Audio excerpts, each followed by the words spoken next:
Hi everyone. Israel, Gaza, Palestine, Germany. Let's talk. This is DW Berlin Briefing. This is Nina Haase. Are you listening closely yet? Chances are you out there watching or listening, you've got an opinion. Maybe a strong one. Maybe you've argued about the whole issue with a friend. Maybe you're wondering why Germany and the US still won't recognize a Palestinian state. Maybe you're even angry about that. Or maybe you believe in a two-state solution, but you also think that we need to talk more about the hostages still held by Hamas. That's a group that's labeled a terrorist by many countries, and that's still ruling Gaza. And what about rising anti-Semitism? Well, one thing we should all agree on, since Hamas attacked Israel on October 7, 2 years ago, the suffering and the division has spread far beyond the Middle East. So let's unpack Germany's tangled stance on Palestinian statehood. And I've brought full DW power with me. Sarah Hofmann is one of DW's top experts when it comes to the Middle East. She lived in Israel for a few years. She has tremendous knowledge of the region, but also of international anti-Semitism, anti-Muslim racism debates. And it's very, very good to have you here, Sarah. So when was the last time that you were in the region? Thanks for having me. I was in Jerusalem in January of this year. I say Jerusalem, and I mean both sides of Jerusalem, East Jerusalem, Palestinian territory, and Jerusalem, West Jerusalem, Israel. If you speak about international law, and I think this is already where it starts to be complicated, but this was the last time I was there, and the first time I was there in quite a while. And you can see how the region and how the cities particularly has changed in the past months, and obviously since October 7th. Yeah, and I hope that we'll get to have a couple of insights from you, from your experience, how the situation has changed. But there's so much we need to unpack. And so I'm very glad that Ibrahim is also here. She's the head of DW News Arabic and has reported in Jerusalem and in the West Bank. When was your last time that you were in the region, Aya? I was in Lebanon and Syria 3-4 weeks ago. Actually landed in Beirut on the day that Israel bombed the Syrian Defense Ministry. I remember getting off the plane and getting the notification on my phone that Israel just struck the Syrian capital. And what does that feel like for you? I mean, it's very, very surreal to see. This particular attack was particularly brazen. It was in broad daylight. It was captured on television. And it was a very surreal moment, but also it's pretty, I would say, crazy to see how this conflict has spiraled since October 7th. I mean, Israel striking targets in Syria, certainly not unprecedented, but it was a pretty, insane thing to see the second you get off of a plane about an hour away from, 2 hours away with traffic in Beirut, and to see that and to see how this, this conflict has spiraled now. Yeah. And we've also got a frequent flyer over on the line, and that's Michaela Küfner, our very own. She's in New York this time round and has been spending the week at the United Nations. She's in the press delegation that's traveling with Johann Wadephul, the German foreign minister. And I think it's fair to say that he's had easier weeks than this one in the past. And before we get into a discussion, before we look at all the debates, all the arguments that Germany is using for why it's not recognizing Palestinian statehood quite as yet, let's get a quick rundown of where we stand now, Thursday, the 25th of September 2025. A quick reminder, as of this month, the state of Palestine is recognized as a sovereign state by roughly 81% of all UN members. That's including countries like France, the UK and Australia that were added to the list this week. So that's now 157 out of 193 member states of the United Nations. The state of Israel is recognized by 164, and those include Germany. So if Germany wants a two-state solution, then surely the question is, why won't Germany recognize a Palestinian state? Look at the world map. Globally, most countries have already recognized Palestine as a state. And just recently, the UK, Canada, Australia, Portugal, France and Belgium, among several others, joined their ranks. Germany looks increasingly isolated even within Europe. So what does the German foreign minister have to say about it? As distant as it may seem in the current situation, the two-state solution remains the only way for Israelis and Palestinians to live together in peace, security and dignity. For Germany, the recognition of a Palestinian state is more likely to come at the end of this process. But this process must begin now. So what does that mean? There isn't a peace process happening right now. Israeli forces are continuing their ground offensive in Gaza City, and the humanitarian crisis in the Strip is worsening. In mid-September, a UN Commission report declared that Israel has committed genocide in Gaza. As more countries move to recognize Palestinian statehood, Israel's Prime Minister Benjamin Netanyahu restated there would be no Palestinian state. He also warned he would consider annexing part of the West Bank, Palestinian territory occupied by Israel, which the ICJ ruled as illegal. The pressure is rising on Germany both internationally and domestically. It's been blocking EU sanctions against Israel. There have been big protests in Germany, and 54% of Germans think the country should recognize a Palestinian state. Similar pressure has contributed to countries like France and the UK changing their stance. So why not Germany? The German government argues that both Palestinian and Israeli authorities need to be included in talks about a two-state solution. We stand by this path, but it must be achieved through negotiations. No one should pursue a policy of banging their head against a brick wall at this point. And the path of understanding, compromise and negotiation remains the difficult, arduous middle ground. But the German government stands for this. German Chancellor Friedrich Merz has criticized Israel's recent military actions and paused the export of arms to Israel that could be used in Gaza. But critics say Germany is just avoiding a decision by not recognizing a Palestinian state.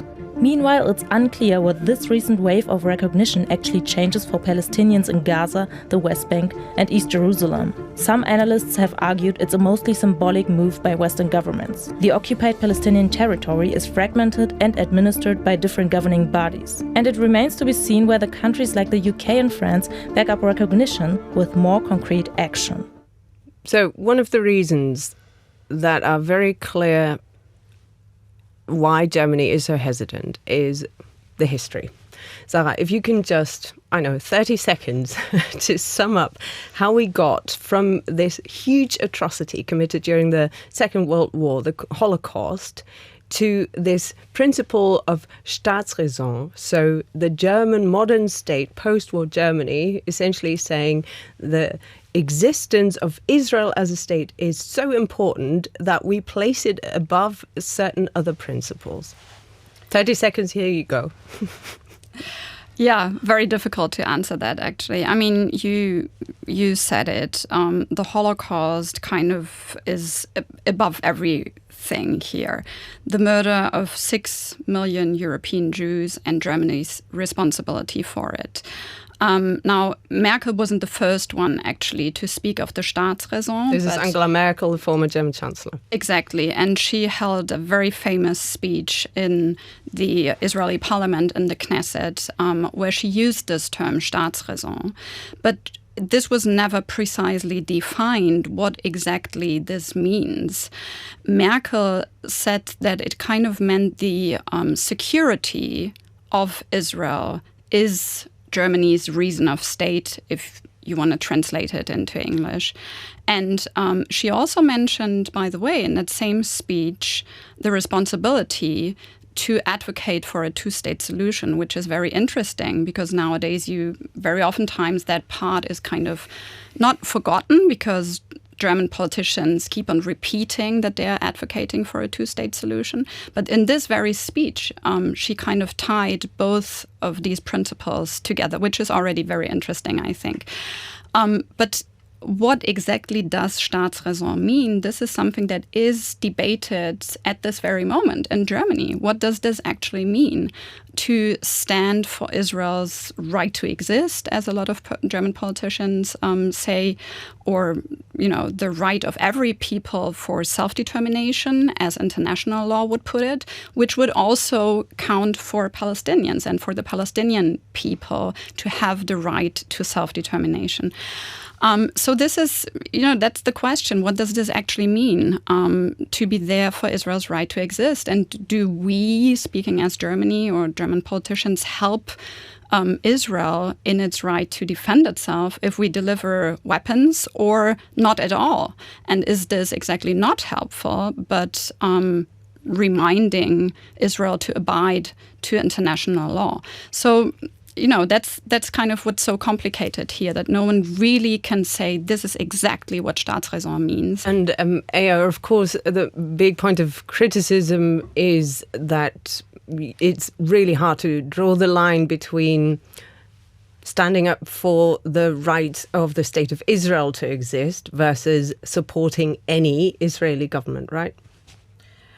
True, and that's something that the Jordanian foreign minister actually said in the presence of the German foreign minister at the time, Annalena Baerbock. I think it was about a year ago, a little bit over a year ago, I think in September of last year. So nearing the 1 year mark. I was there, actually. I was traveling with her. And I remember very well what he said, and his words, I think, resonated with so many people in the region, especially with respect to Germany's perception in the region because of its support for Israel. And he said, we understand Germany's position on this. We understand your history, and we understand your attachment to this idea of Israeli security, but you're not doing that by supporting this particular Israeli government. I'm paraphrasing what he said, and he went on. This was quite a long statement, and he said, because Germany is a country that claims to stand for international law, for humanitarian law, for these norms that were also built and established into international law because of the Holocaust. And right now you have an Israeli government that, according to every notable international humanitarian organization, virtually every notable international humanitarian organization, going against these principles that were brought into the world because of Germany's actions.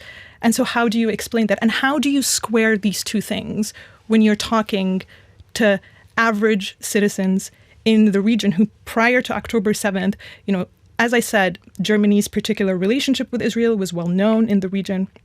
But Germany's reputation had all kinds of other things going for it as well. Germany, for example, famously opposed the Iraq War because it lacked support in the United Nations. That gave it a lot of credit among the populations in the region, among normal, quote unquote, normal people in the region.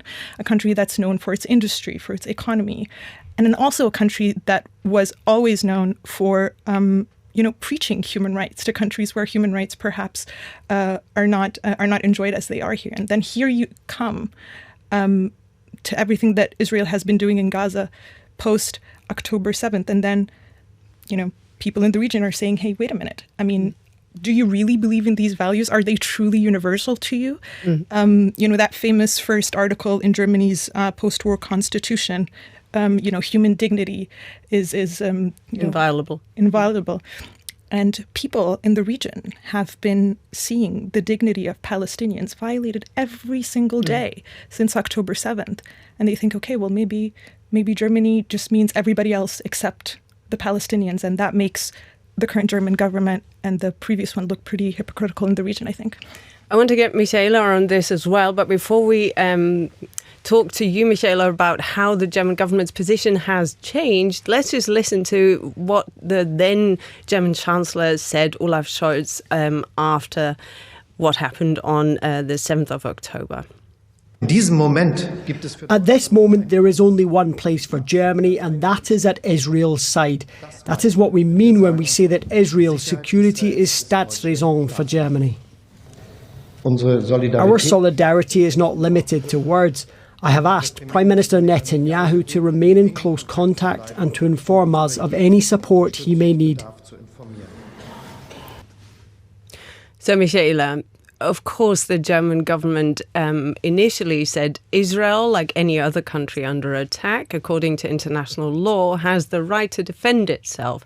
How has the German government's tone changed, though, and what have been some of the actions that the current government under Friedrich Merz, the new chancellor, has taken?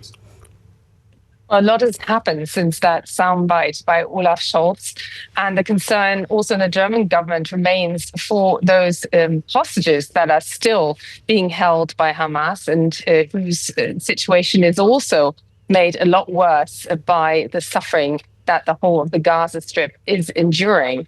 It's really important to stress that the whole issue about reason of state, Staatsräson, the fundamental principle of how the German state acts applies to the protection of Jewish life. And at the same time, it's a political commitment. It's not in the German constitution. It's not a law. It is something every new government has to sign up to, ever since Merkel basically declared that the fundamental principle of German policy. And as things have unfolded in the Gaza Strip, as the humanitarian disaster became greater, German Chancellor, this successor to Olaf Scholz, who we just heard, took the decision, which got him a lot of criticism also within his own conservative camp, to no longer allow the export of weapons that are potentially being used in Gaza. What I hasten to add, though, is that this was a political statement. On the ground, de facto, Germany hadn't been doing that for months, also under the old government. So it was very much meant as a political signal. Overall, there's a recognition that Germany has very little to zero clout with Benjamin Netanyahu.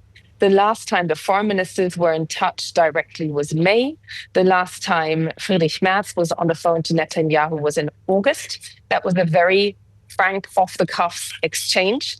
And so what Germany is also trying to do, and also particularly here at the United Nations, is signal it will do anything that contributes to stability, which Germany insists also keeps Jewish life safe, keeps Israelis more safe in the future. It disagrees on policy. And that's also why Germany remains a key funder of the Palestinian side, the funding its own ability actually to administer a future state. The Palestinian Authority depends on tax money that it needs forwarded by the Israelis, and it is near bankrupt right now. So there's a race against time to get enough money together to have any Palestinian partner to speak to who is not Hamas. And here at the UN, we saw after that recognition, which was actually a huge celebration here in the UN building amongst those who backed it at this conference. But Emmanuel Macron did actually manage to get some movement into the whole debate over the recognition, not only, but also the status of Hamas. A quiet breakthrough here is that Arab states have now signed up to Hamas not being under any circumstances part of the future of any Palestinian state. That is new, that is progress below the line. And yet we still have these very different approaches also between these very close partners within the EU, between France and Germany. France seeing recognition as a means to actually get more stability into the situation, to put pressure on Israel, to stop the killing, to stop endangering the hostages as well. And the other position where Germany is really far and few between with that stance of saying that it must be an outcome of a negotiation. Yeah, and we can just listen to Friedrich Merz, how he justified that decision, because I think to halt essentially the export of arms that could potentially be used in Gaza this summer, that he did receive criticism for here at home. Let's just listen to how he justified it. Solidarity with Israel does not mean that we consider every decision made by a government to be good, and that we also provide it with support, including military support in the form of weapons. We do not do that. We do not want to do that. That has always been our position. But now we need to get into that question. So what is the argument used by the people who are essentially saying we need to recognize Palestine as a state? And what is the thinking of all these people who are saying, no, that is the wrong way? So essentially it's a chicken and egg situation. You know, that sounds too simple. Of course, it's a horrific situation that's happening on the ground. But people like Emmanuel Macron are saying, just like Michaela said, so the arguments are, it can help revive the two-state solution. Because, of course, peace negotiations have stalled for years. It would marginalize Hamas and strengthen politically the Palestinian Authority. You have a humanitarian imperative. You have the global majority support. So the vast majority of countries worldwide want Palestine to be recognized as a sovereign state. And, of course, you can perhaps use it to pressure Israel into negotiations. At the same time, the German government is saying this could risk pushing Israel into a position where it doesn't want to negotiate anymore. Sarah, what's your reaction? You're shaking your head. Yes, I mean, to be honest, I think it's very difficult to understand Germany's position here. Because Israel, or the Israeli government, the current Israeli government, has made it very, very clear that they don't want to negotiate. They don't want a Palestinian state. They're doing everything to undermine any authority the Palestinian Authority has.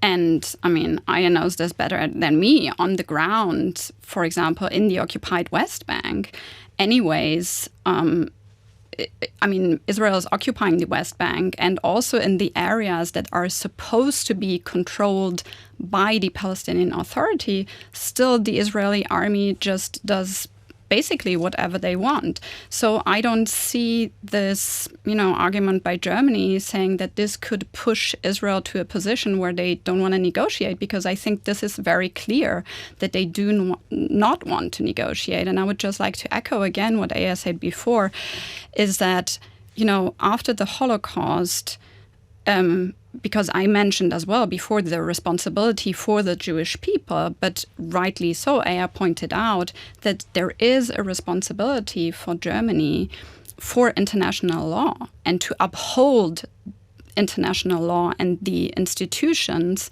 like the ICJ or the ICC. And what we've seen in the past months is really Germany lose credibility, not only in the global south, but internationally, because it holds Israel to a different standard than any other country, also when it comes to international law.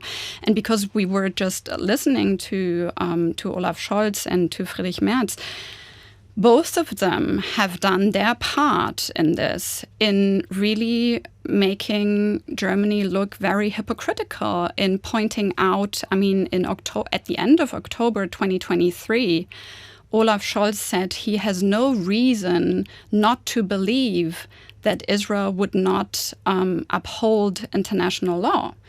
That was, there's just nothing to back this statement, because it's very clear that Israel is breaking international law since 1967. And the same, not the same situation, but just to, bring in another statement by Friedrich Merz. Now, yes, Michaela is right to point out that there's a halt in weapons, in arms sales, weapons deliveries right now. But just a few months earlier, he still said he would find ways to invite Benjamin Netanyahu, even though there is an ICC arrest warrant against him, to welcome him in Germany. Mm. And I think this has done great damage to, Germany's position in the world and its credibility and to international law.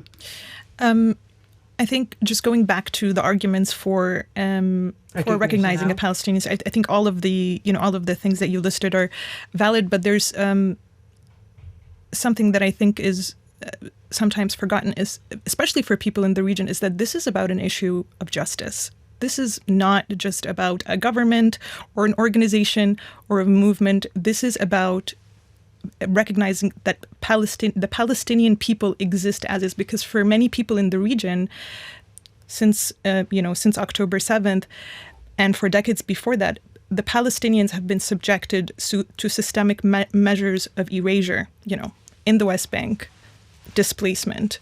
This is the most devastating war in Gaza, but it's by no means the first war in Gaza.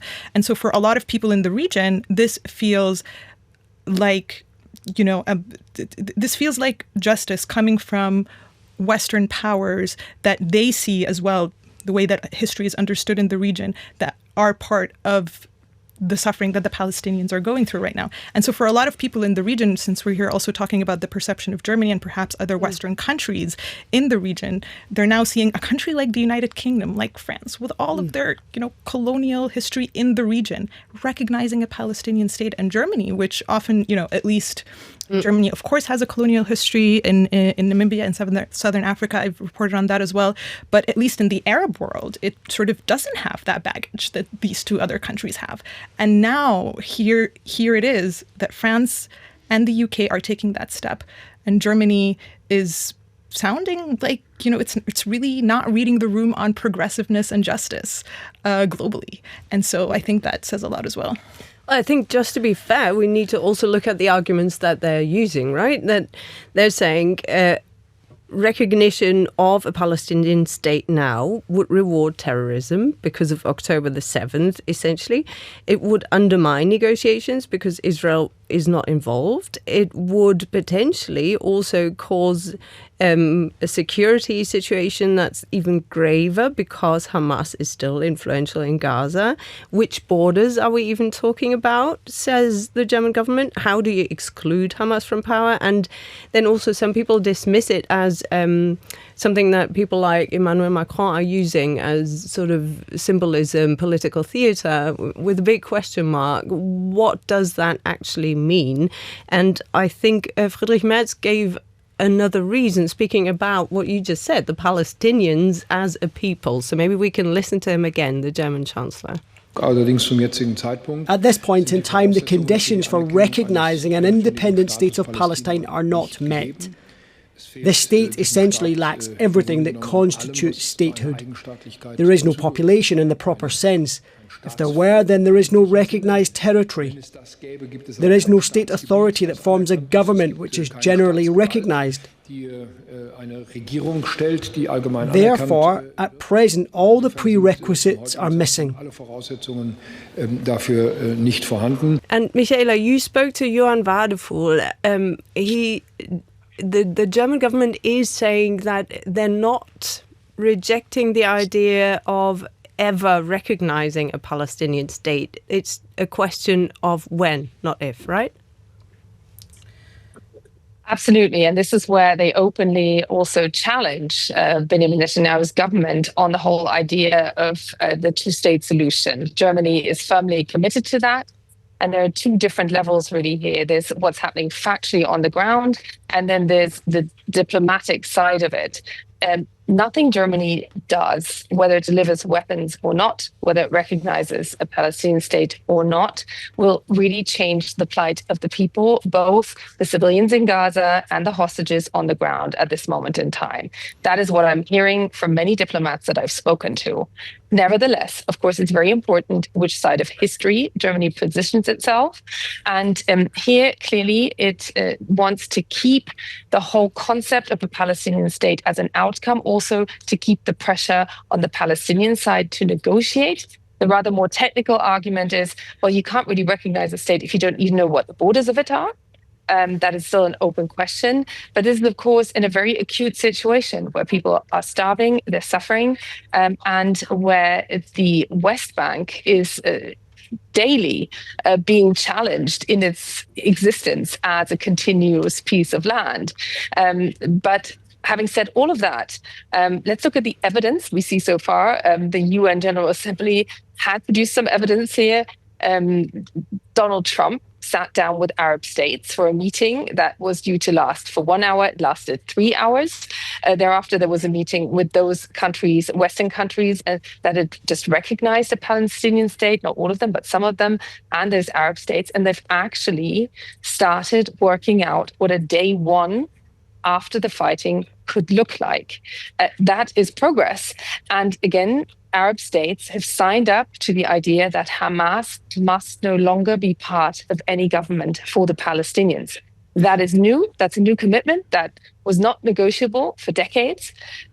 So I've spoken to diplomats here who spoke to other diplomats. They wouldn't tell me who it was from the Arab side, who for the first time are hopeful that this could get some movement into it. Then again, this is the Middle East conflict that's been going on for so long. Benjamin Netanyahu is due to meet Donald Trump, and there might be already a US plan, like it was with the Abraham Accords, that will simply somehow be on the table. But speaking here right now, just a couple of days after that recognition, driven by France and Saudi Arabia, there is some tangible progress. Tiny, fragile, but for something that can potentially be built on. And this is where Germany comes in with its position. It attends that conference. It doesn't recognize a Palestinian state, but it does stand ready to bolster its capability to even just exist. Part of the Israeli strategy clearly also seems to be to weaken any kind of institutional backbone of what could be a Palestinian state. And this is where the Germans come in. And there they are in complete contradiction with Israel on this. But Michaela, Benjamin Netanyahu is going to meet with Donald Trump on Monday, right? So things are very, very volatile at the moment. What are you hearing there? What are people expecting to come out of that? Well, that's the thing. How he sounds at the UN is one thing, but what happens in the Oval Office is something else. We have seen signs continuously here. Donald Trump speaking of that it must end in Gaza. There must be a ceasefire. We must make it happen. I think that's almost the words that he used. It's got to happen. So if he says now it's got to happen. But he's also wanted to end the Russia-Ukraine war on day one. So yes, I mean, he changes his mind. Status this week here at the UN, where he criticized the UN as just being a talking shop, and then he did enjoy taking center stage before the countries of the world. But the power broker is still the United States. Even the US seems to have lost grip on Israel to a certain degree. The big question is, what will Benjamin Netanyahu discuss with Donald Trump? Donald Trump, who did have this 3-hour conversation with Arab states, was told very clearly that an occupation of the West Bank would be a red line, that would endanger the Abraham Accords, and that would lead to a potential much greater escalation. He's clearly not interested in that. So that's the open question now, whether this fragile concept that has been worked on here, also already talking in concrete terms, which countries could provide security in the Gaza Strip, whether that will at all come to fruition. But it is the furthest we've been as a world community to having some kind of plan, because the Israelis clearly don't have a plan for Gaza beyond the current military operation there. Well, many Israeli ministers have been saying clearly what their plans are, and that's occupation and mass expulsion of the Palestinians there. But yeah, in terms of official plans, there certainly, I would say that there's been a lot coming from the Israeli side, and it's not necessarily all for the benefit of Palestinians. What about you, Sarah? I saw you also reacting. No, that was just because I think what Michaela meant was the red line is annexation, like meaning full annexation of the West Bank. I mean, the West Bank is occupied by Israel since 1967. And settlements are being built all the time. Exactly, yes. And there is this new settlement plan called E1, which would really make, and this is what Israeli ministers have stressed, that, the goal is to make a Palestinian state impossible. To create facts on the ground, literally, with absolutely. houses. And there's many actually, like from the legal perspective, many argue that there is already annexation happening. So, this is also to be discussed if this really is the red line that Germany talks about, or that the US, Trump talks about, if this hasn't already started to happening, the annexation. I just want to ask you two more things since we have you here, Sarah. Which territories are we even talking about? Yeah, I think that's a very important question also because one of the things that Germany, and you just quoted that, Nina, rightly so, is that Germany says, well, there are no borders agreed on for a Palestinian state. So we cannot recognize the state of Palestine, which is very interesting because also there is another state that doesn't have clear borders. Israel. And this is Israel. Exactly. And that is recognized by Germany. Absolutely. So, you know, and that says it all. I mean, this is part of the problem of a two-state solution, and that has been one of the main factors why, you know, every peace talks in the past have failed, is to agree on borders both for Israel and for Palestine. And I mean, because this is why I started, like, if you just talk about Jerusalem, because I said, well, okay, West-East. I mean, from the Israeli perspective, there is no East or West Jerusalem. From the Israeli perspective, this is the capital, and it's the undivided capital. And Israel has illegally annexed East Jerusalem. So there's the question of, you know, the capital. So from the Palestinian perspective, you know, the state of Palestine would have its capital in East Jerusalem.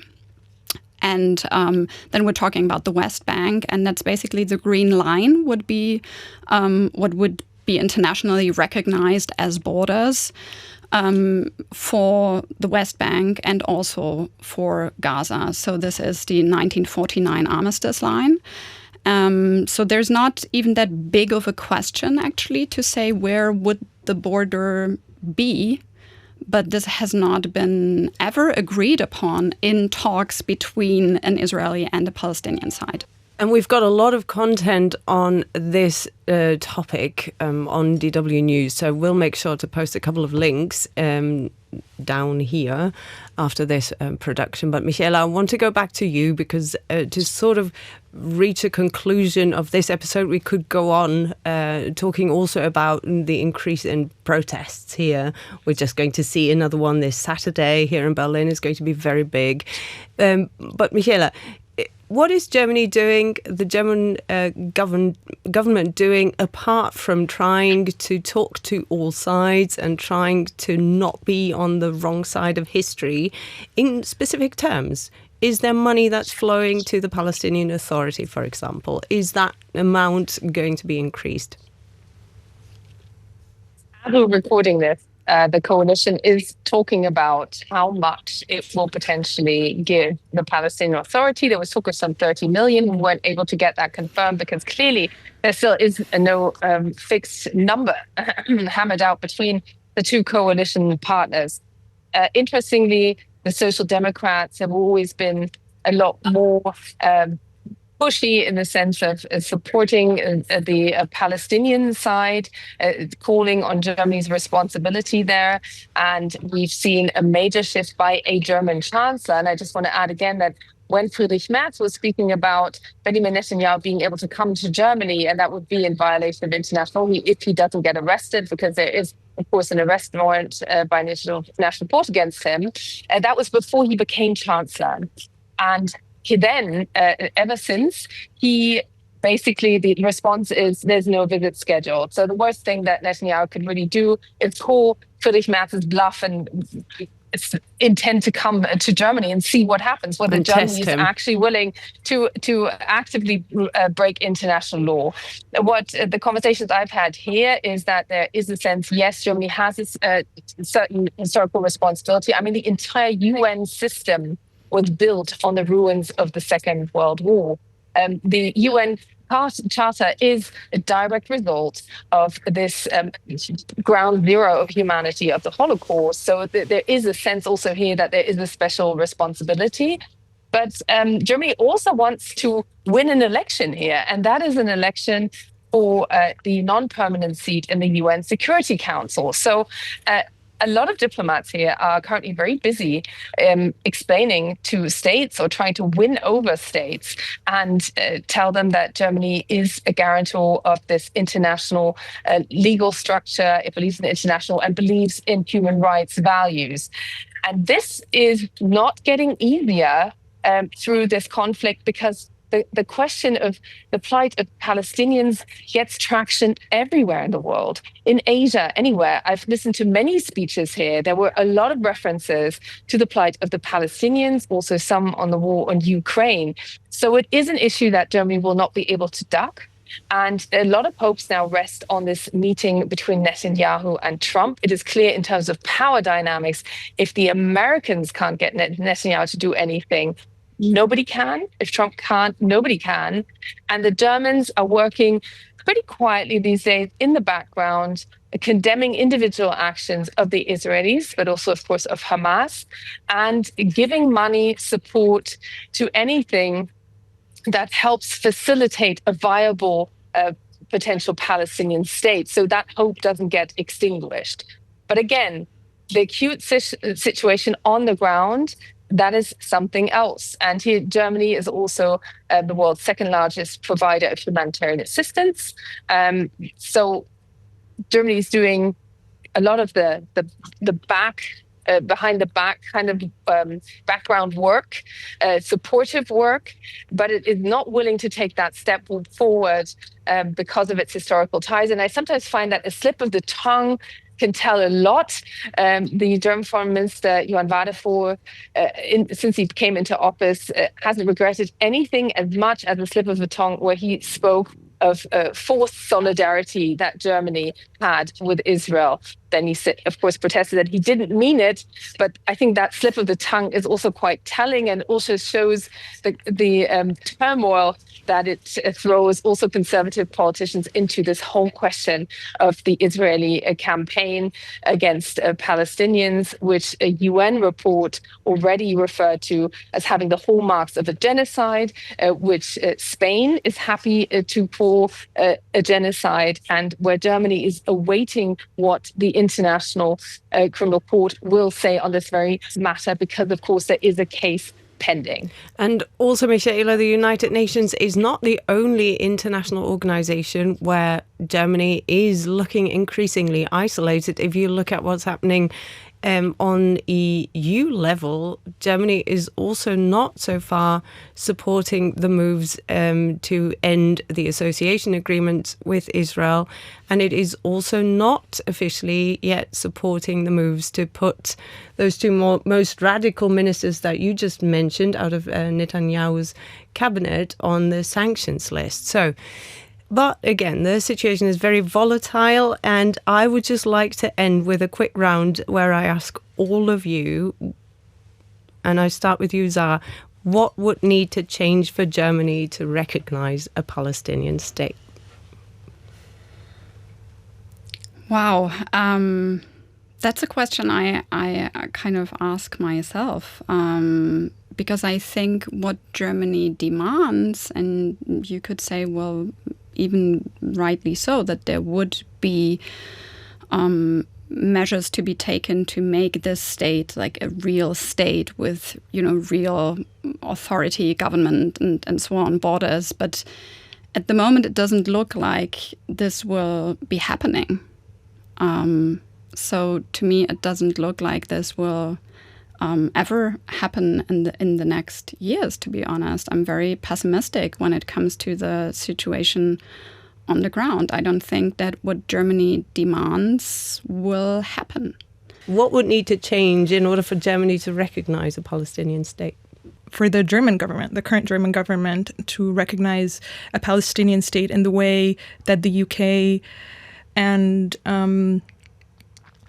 France have recognized a Palestinian state, I think what it would take is to recognize the Palestinians as people that deserve recognition, quite frankly, because right now that is what it is. It's a symbolic gesture. We have to be completely honest with all the words that are being thrown around about the importance of a two-state solution. From my reporting, I don't know, anybody who's been to the West Bank knows that is going to be extremely difficult. It would actually involve evacuating hundreds of thousands of Israeli settlers from the West Bank. It's not impossible, but it's just such a mammoth undertaking that it's hard to imagine. So I think the German government needs to sort of recognize that the Palestinian people are people that deserve recognition. And as for arguments like, Hamas, this would be awarding Hamas, this would be awarding terrorism. These are the arguments of this right-wing Israeli government. Nobody's calling for the establishment of a state run by Hamas. As Michaela mentioned, a lot of the countries that are recognizing Palestine as a state now are, explicitly saying that Hamas would not be part of that governance. And so I think another thing that the German government needs to do is to look to its friends in Israel and have a real conversation with them about the validity of some of these arguments and whether some of them, are actually valid, quite frankly, because oftentimes, you do feel like, we've been hearing these arguments for almost 2 years now, and you start asking yourself, well, where's the real substance behind something like that? When Israel, for example, says that it's destroyed Hamas to a large extent, it's tried to assassinate its leadership in Qatar and so on. And so how would this be awarding an organization that they keep claiming they're very close to destroying? And Michaela, let's end with you. What do you think would need to change in order for Friedrich Merz and his government to change position and recognize a Palestinian state? The German government is working very hard to separate the whole moral issue from the recognition issue. Friedrich Merz has in the past said that the Palestinians, of course, have a right to exist, to live, also on their own land. But Germany will only recognize a Palestinian state if the Israeli government of the time is satisfied that it's time to do so. And that is very unlikely to be a government by Benjamin Netanyahu. So if anything, this is proof that domestic politics, and here specifically Israeli domestic politics, which we don't have the time to go into, determine what happens externally and determine the security of Israelis themselves and the Palestinian people. That's the way these power dynamics work. So for Germany, it's a very simple question. Without the Israeli government signing up to Palestinian state, I lack the imagination that any German government would recognize the Palestinian state in itself. And if we had more time, we'd get into plenty of more aspects to talk about when you're talking about this issue, of course. But for now, thank you very much for listening. Thanks everyone who's come here to the studio. Really appreciated it.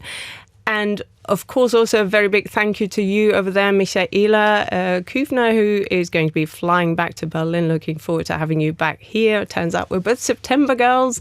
So make sure that you have a fantastic birthday as well. And you out there, make sure that you send us your comments. And also sign up to a DW Berlin Briefing newsletter that comes out every week, and that I'm sure is going to include also some bits of Johann Wadephul's speech. So, of course, the German foreign minister is still going to be holding his speech at the United Nations. If you're interested in that, you'll find that on DW News as well. Thank you for listening and watching, and goodbye.